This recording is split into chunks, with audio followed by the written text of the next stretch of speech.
Fedrik Leonardo, atlet panjat tebing Kalimantan Barat, peraih emas Olimpiade Paris 2024, gagal meraih medali di nomor speed WR perorangan putra PON 21 Aceh Sumut 2024. Langkahnya terhenti di babak perempat final yang diberlangsungkan di venue panjat tebing di Kompleks Stadion Harapan Bangsa, Banda Aceh pada Rabu 11 September 2024. Wakil Jawa Tengah Kiromal Katibin jadi sosok yang bertanggung jawab memupuskan harapan Fedrik.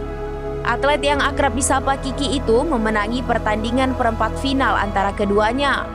Fedrik harus mengakui keunggulan Kiki yang berhasil menyelesaikan race dengan catatan waktu lebih cepat. Hasil ini menambah catatan kurang optimal yang diraih Fedrik dalam PON 21. Setelah sebelumnya ia harus puas hanya berkalung medali perunggu dari nomor speed relay putra pada Minggu 8 September 2024. Kiki lolos ke semifinal nomor speed WR perorangan putra bersama Rian Gordon Sitorus asal Sumatera Utara serta duo atlet Jawa Timur, Mohriski Samudra Dewantara dan Rahmat Adi Mulyono.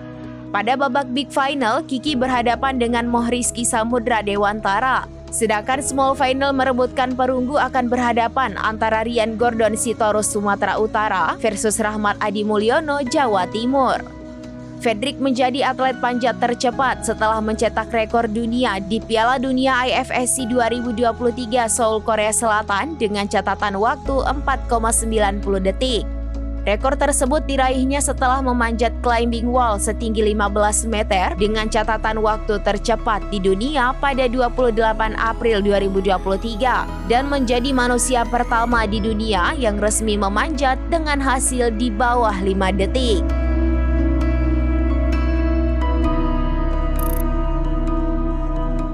Download Tribun X sekarang, menghadirkan lokal menjadi Indonesia.